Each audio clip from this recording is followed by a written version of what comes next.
میرے نبی نے فرمایا کہ جب لوگ جنت میں جا رہے ہوں گے، اویس بھی جا رہا ہوگا، دروازے کے قریب اللہ فرمائیں گے باقی سب کو جانے دو، اویس کو روک لو۔ تو وہ اویس پریشان ہو جائیں گے کہ بوئے تے آتے کیوں رکاوٹ بن گئی، دروازے پہ آگے کیا رکاوٹ ہو گئی؟ تو وہ کہیں گے یا اللہ آپ نے مجھے کیوں روکا ہے؟ تو اللہ تعالیٰ فرمائیں گے پیچھے دیکھو، پیچھے دیکھیں گے تو جہنم کے لوگ کھڑے ہوں گے، مجرم۔ کہیں گے اویس تو نے مجھے خوش کیا ماں کی خدمت کر۔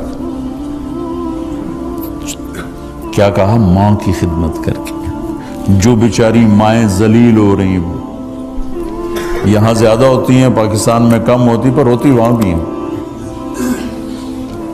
اسی سفر میں کتنی ماؤں کے اتنے پرچے آئے کہ میرا بیٹا شراب پیتا اور پھر مجھے گالیاں نکالتا۔ بھر گئے میری جیبیں پرچوں سے، کیونکہ مستورات بھی بیان میں آتی تھی، تو ہر بیان میں کوئی نہ کوئی پرچہ آیا کہ میرا بچہ مجھے گالیاں نکالتا ہے، شراب پیتا ہے، زنا کرتا ہے، پھر مجھے گالیاں نکالتا ہے۔ تو یہاں زیادہ ذلیل ہیں، ہمارے ہاں بھی کوئی کم ذلیل نہیں ہے۔ کوئی قسمت والی ماں ہے جس کو فرما بردار اولاد ملتی ہے، تو اللہ فرمائیں گے اویس تو نے مجھے بہت خوش کیا ماں کی خدمت۔ دیکھیے جہنم کے لوگ کھڑے ہیں، تو انگلی کا اشارہ کرتا جا، اللہ جدھر جدھر تیری انگلی کا اشارہ ہوگا ادھر ادھر لوگوں کو جہنم سے نکال کے جنت میں ڈال دوں۔ آج میں تیری توفیل لاکھوں آدمیوں کو جنت میں پہنچاؤں گا۔ عدد ربیہ و مدر، لاکھوں کا لفظ نہیں آتا، ربیہ و مدر عرب کے دو قبیلے اپنی تعداد میں سب سے زیادہ تھے۔ تو اللہ تعالیٰ کہیں گے اویس آج تیری توفیل جتنا ربیہ اور مدر دو بڑے قبیلوں کے لوگ ہیں، اتنے مجرم آج تیری توفیل جنت میں ڈال دوں۔ سبحان اللہ اکبر۔ جب میرے رب نے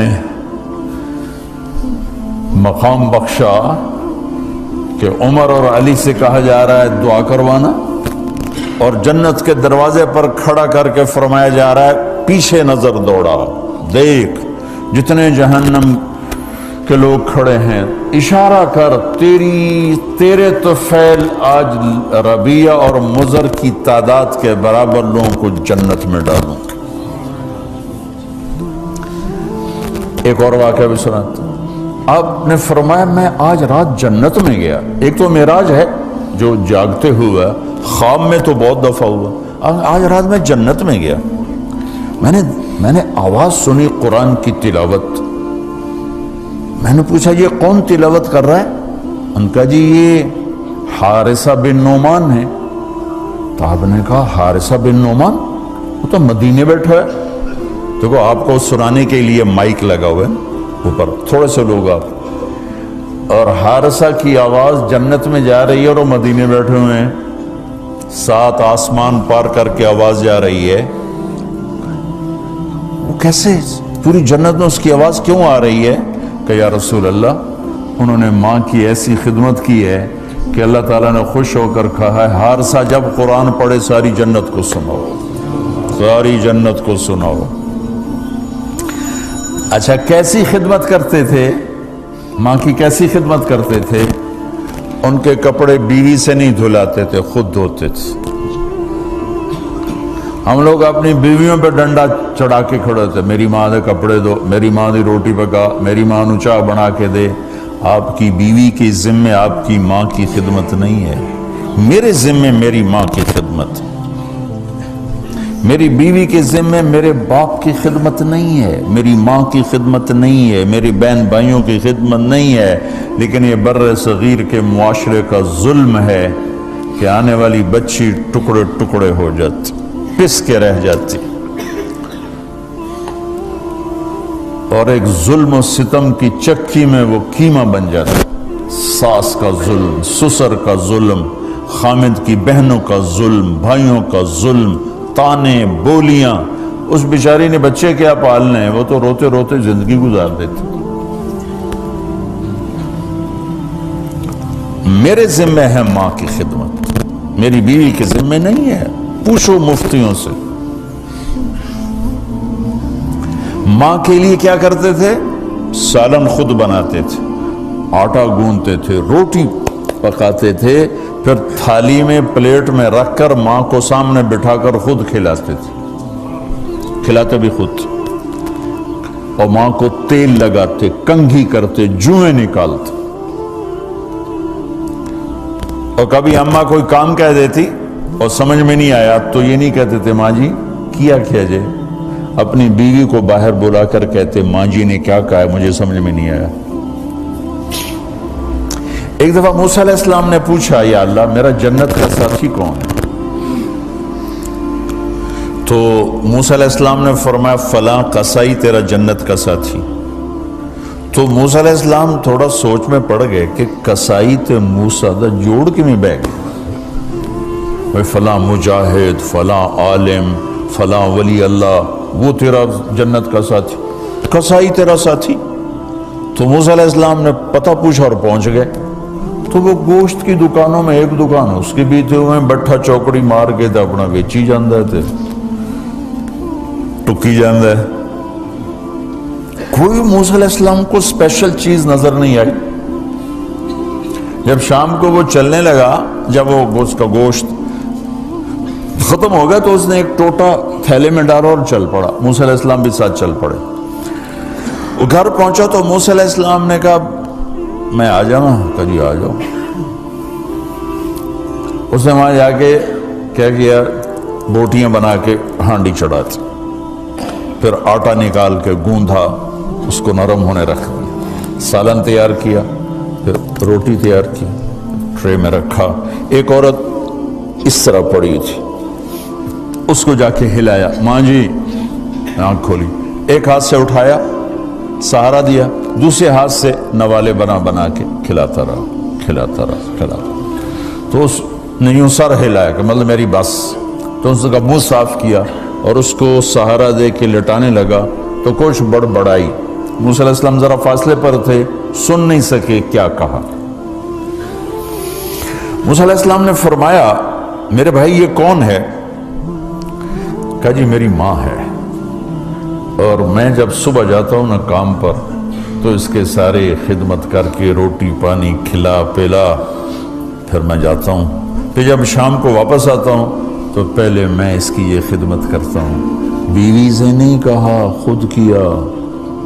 ہم اپنی بیویوں کو کتنا ذلیل کرتے ہیں، اور 99% جو ساس ہے وہ نیگیٹو ہے اور ظالم ہے۔ 99% ساس نیگیٹو ہے اور ظالم ہے، اور ہمارے بچوں کو ہوش نہیں کہ میری ماں ہے، میری ماں ہے۔ ماں کی وجہ سے بیوی کو تباہ نہ کرو، اور بیوی کی وجہ سے ماں کو تباہ نہ کرو، اس میں بیلنس کرو۔ بیوی کے عشق میں ماں باپ ذلیل نہ ہو، اور ماں باپ کے عدم میں بیوی ذلیل نہ ہو۔ یہ دونوں نوحے میں سن رہا ہوں، اس لیے بول رہا ہوں، دکھ سے بول رہا ہوں۔ کہا جی میں شام کو پھر اس کی خدمت کرتا ہوں، اب بچوں کو بعد میں دیکھتا ہوں۔ کہا اچھا یہ بتا یہ کیا کہہ رہی تھی؟ لٹا رہے تھے۔ کہنے لگا جی بس ماں جو ہوئی جب بھی خدمت کرتا ہوں تو کہتی اللہ تجھے جنت میں موسیٰ کا ساتھی بنا۔ میں تو جی کمی کسائی تے موسیٰ کلیم، میرا دا کی جوڑ ہے۔ میں کہا پترا تیرا جوڑ بنا چھڑے تیری ماں۔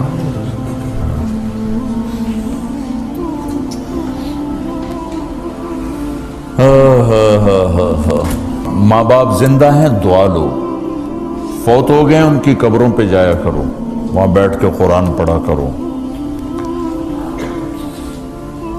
جو بچہ پڑھے گا وہ اتنا طاقتور ہو کے ماں باپ کو لگے گا، اگر وہ فوت ہو چکے ہیں۔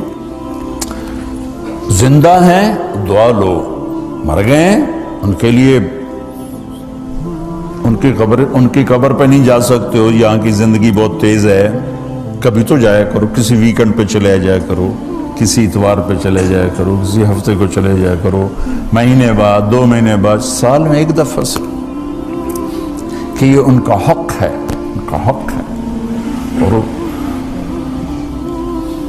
ابن القیم رحمۃ اللہ علیہ نے ایک واقعہ لکھا ہے کہ عبداللہ بن مطرف رحمۃ اللہ علیہ نے خواب دیکھا کہ قبریں پھٹیں اور لوگ نکلے اور کوئی چیز ایسے اٹھا رہے ہیں، ایسے اٹھا رہے ہیں، ایسے اٹھا رہے ہیں. ایک آدمی نکلا اور جا کر ایک درخت سے ٹیک لگا کے بیٹھ گیا. یہ اس کے پاس جا کر کہتے ہیں بھئی آپ کون لوگ ہو؟ وہ کہتے ہیں ہم ایمان والے ہیں. کہ یہ کیا ہو رہا ہے؟ کہ جو رشتہ دار ثواب بھیجتے ہیں یہ وہ اکٹھا کر رہے ہیں. کہ تم کیوں نہیں اکٹھا کر رہے ہو؟ کہ میرا بیٹا حافظ قرآن ہے، ایک قرآن روزانہ ختم کر کے مجھے بھیج دیتا ہے تو میں نے پرچون دی لوڑ نہیں رہ جاندی، میرا تھوک دا کام. کہ تیرا بیٹا کیا کرتا ہے؟ کہ اس کی مٹھائی کی دکان ہے بازار میں. آنکھ کھل گئی، صبح ہوئی تو پہنچ گئے، بازار کھلا، دیکھا تو ایک نوجوان بیٹھا ہوا اور مٹھائی بیچ رہا اور ہونٹ ہل رہے ہیں. پہلے اس کو نہ چیک کرتے رہے، پھر اس کے پاس آئے، بیٹا تیرا نام کیا ہے؟ وہی نام تھا جو خواب میں سنا. یہ کیا پڑھ رہے ہو؟ کہ جو قرآن پڑھ رہا ہوں. کتنا پڑھتے ہو؟ ایک ختم روزانہ پڑھتے. کیا کرتے ہو؟ کہ والد کو ایصال ثواب کرتا. کیا اتنی مشقت کیوں اٹھاتے ہو؟ کہ وہ میرے لیے بہت کچھ چھوڑ گیا، میں چاہتا ہوں میں بھی اس کے لیے کچھ حصہ بنتا رہوں. تو یہ والدین کے حقوق میں سے ہے کہ اگر وہ چلے گئے ہیں ان کے لیے ایصال ثواب کرو.